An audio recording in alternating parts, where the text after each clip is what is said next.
कपड़े चुराने वाली चुड़ैल। हबलू नाम का लड़का अपने माता पिता के साथ रहता था। हबलू के 2 छोटे छोटे भाई बहन थे और उसका परिवार बेहद ही गरीब था। माता पिता कपड़े धोने का काम करते थे, जिससे उनका गुजारा बड़ी ही मुश्किल से चलता था। कुछ दिनों से हबलू के माता पिता की तबीयत खराब होने की वजह से उसे ही नदी पर जाकर कपड़े धोने पड़ते थे। एक दिन की बात है, हबलू नदी के किनारे बैठकर कपड़े धो रहा था। ये जिंदगी भी कोई जिंदगी है, लोगों के कपड़े धोना।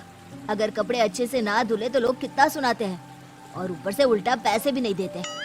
कपड़े धोने की वजह से नदी का पानी गंदा हो जाता है। उसी नदी में एक चुड़ैल रह रही होती है। जब वो नदी का पानी गंदा देखती है तो गुस्से से पागल हो जाती है।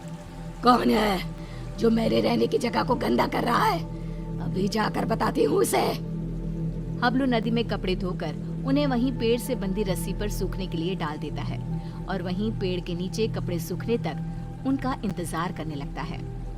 हबलू को पता ही नहीं चलता कि बैठे बैठे कब उसकी आंख लग गई और कुछ ही देर में चुड़ैल भी नदी से निकलकर आ जाती है।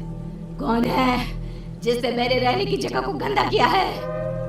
तभी चुड़ैल की नजर रस्सी पर सूख रहे कपड़ों पर पड़ती है। अरे वाह, ये कपड़े तो बड़े ही सुंदर सुंदर है और ये साड़ी कितनी खूबसूरत लग रही है। तभी चुड़ैल अपने पहने हुए कपड़े देखती है। मेरे कपड़े कितने गंदे हैं, हम लोगों को तो अच्छे कपड़े पहनना नसीब में ही नहीं होता। तभी चुड़ैल कपड़े देखकर सोचने लगती है, क्यों ना इनमें से एक कपड़ा चुरा कर मैं पहन लूं, कौन सा इस लड़के को पता चलेगा। चुड़ैल जल्दी से रस्सी से एक साड़ी उतारती है और नदी में ले जाकर पहन कर देखती है। ये साड़ी मुझ पर कितनी खूबसूरत लग रही है, इसमें तो मैं एकदम हूर की परी लग रही हूँ। फिर कुछ देर बाद हबलू की आंख खुलती है। उसे पता नहीं चलता कि कब शाम हो गई। अरे शाम हो गई, समय का पता ही नहीं चला। अब जल्दी से कपड़े उतार कर घर चलता हूँ, नहीं तो रात हो जाएगी। हबलू रस्सी से कपड़े उतार कर घर चला जाता है और घर जाकर कपड़ों की गिनती करके उन्हें एक गठरी में बांधने लगता है। 1 2 3 और ये 5 और ये 9, ये कैसे हो सकता है? मैंने तो 10 जोड़े कपड़े धोए थे, इनमें तो एक कम है। दोबारा गिनता हूँ, कहीं मुझसे कपड़े गिनने में भूल ना हो गई हो। हबलू एक एक करके दोबारा कपड़े गिनने लगता है, पर इस बार भी कपड़े 10 जोड़े की जगह 9 जोड़े थे। कपड़े कम होने की वजह से वो परेशान था। ये सब सोचते सोचते उसे कब नींद आ जाती है पता ही नहीं चलता। अगली सुबह हबलू फिर से कपड़े लेकर नदी पर धोने के लिए चला जाता है और जैसे ही वो कपड़े धोने लगता है, नदी का पानी कपड़े धोने की वजह से फिर से गंदा होता है। ये देखकर नदी में रह रही चुड़ैल आग बबूला हो जाती है। ये लोग मुझे चैन से रहने भी नहीं देते। आज फिर ये लड़का कपड़े धोकर मेरी रहने की जगह गंदा कर रहा है। आज मैं ऐसा सबक सिखाऊंगी कि ये कपड़े यहाँ धोना ही भूल जाएगा। हबलू के कपड़े धोने के बाद वो उन्हें पेड़ से बंधी रस्सी पर सूखने के लिए डाल देता है। जब तक ये कपड़े सूख रहे हैं, मैं यहीं पेड़ के नीचे कुछ देर आराम कर लेता हूँ। हबलू वहीं पेड़ के नीचे एक कपड़ा बिछाकर लेट जाता है। ठंडी ठंडी हवा चल रही थी तो लेटते ही उसे नींद आ जाती है और पता ही नहीं चलता कि कब उसकी आंख लग जाती है। कुछ देर बाद चुड़ैल भी नदी से निकलकर बाहर आ जाती है। आज मैं उसे छोड़ूंगी नहीं, मेरे रहने की जगह गंदी करके खुद चैन की नींद सो रहा है। आज तो मैं उसे मार ही डालूंगी। चुड़ैल हबलू को मारने के लिए आगे बढ़ती है तो रस्सी पर सूख रहे कपड़े देखकर रुक जाती है। अरे वाह, आज भी सुंदर सुंदर कपड़े सूख रहे हैं। चुड़ैल रस्सी से एक अच्छी सी साड़ी उतारती है, नदी में ले जाती है और पहनकर देखने लगती है। ये साड़ी तो मुझ पर कैसे भी ज्यादा सुंदर लग रही है। वो चुड़ैल साड़ी पहनकर नाचने लगती है। मेरा पिया घर आया ओ राम जी, मेरा पिया घर आया ओ राम जी। अब तो जब भी कपड़े धोकर सुखाया करेगा, मैं चुपके से जाकर उसके कपड़े चुरा लिया करूंगी और पहन लूंगी।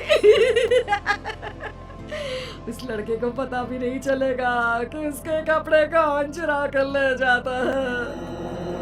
और अगले दिन नदी का गंदा पानी देखकर चुड़ैल फिर से बाहर आती है और फिर से देखती है। ये लड़का आज भी कपड़े सुखाकर सो रहा है। इस तरह से चुड़ैल हर रोज चुपके से जाती, एक अच्छा सा कपड़ा उठाती, नदी में ले जाती, पहनकर देखती और खुश होती। जब हबलू सोकर उठता तो वो एक जोड़ी कपड़े गायब पाता। कपड़े चोरी होने की वजह से हबलू बहुत ज्यादा परेशान हो जाता है। समझ में नहीं आ रहा कि मेरे कपड़े कौन चुरा कर ले जाता है।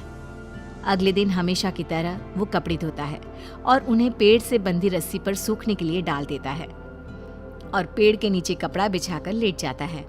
सोचने लगता है कि आखिर कौन है जो मेरे कपड़े चुरा रहा है और मुझे पता भी नहीं चलता। ये सब सोचते हुए हबलू को नींद आ जाती है। गंदा पानी देखकर चुड़ैल बाहर आती है और ध्यान से सभी कपड़ों को देखने लगती है। तभी उसे एक लाल रंग का सुंदर सा लहंगा पसंद आता है और वो उसे अपने ऊपर लगाकर देखने लगती है। ये लहंगा तो बहुत ही सुंदर है। इसे पहनकर तो मैं रानी लगूंगी, रानी। इस लहंगे को पहनकर अपनी चुड़ैल सहेलियों को जाकर दिखाऊंगी। जब वो मुझे इस लाल लहंगे में देखेंगी तो मुझसे जल बुझ जाएंगी। इससे पहले कि ये लड़का सोकर उठे, मुझे ये लहंगा चुराकर नदी में ले जाना चाहिए। फिर वो चुड़ैल वो लाल लहंगा उतारती है और तभी हबलू की आंख खुल जाती है। वो चुड़ैल को देखकर डर जाता है और फिर से वापस अपनी आंखें बंद कर लेता है। बाप रे, ये तो चुड़ैल है। अच्छा, तो यही हर रोज मेरे कपड़े चुरा कर ले जाती है और मुझे पता भी नहीं चलता। फिर वो जैसे ही लहंगा नदी में ले जाने लगती है, अरे ये लहंगा लेकर कहाँ जा रही है? ये लहंगा तो जमींदार की पत्नी का है। अगर मैंने उसे लहंगा नहीं लौटाया तो वो मुझे जमीन में जिंदा ही गड़वा देगा। नहीं, वो लहंगा मुझे चुड़ैल से वापस लेना ही होगा। पर कैसे, समझ में नहीं आ रहा। वो लहंगा मैं चुड़ैल से लूं तो कैसे लूं? हबलू बाकी के कपड़े उठाकर घर ले जाता है और रात को लेटा हुआ चुड़ैल से पीछा छुड़ाने की सोचता रहता है। तभी उसके दिमाग में एक तरकीब आती है। हाँ, ये ठीक रहेगा। इससे चुड़ैल कपड़े भी नहीं चुराएगी और हमेशा के लिए वहां से चली भी जाएगी।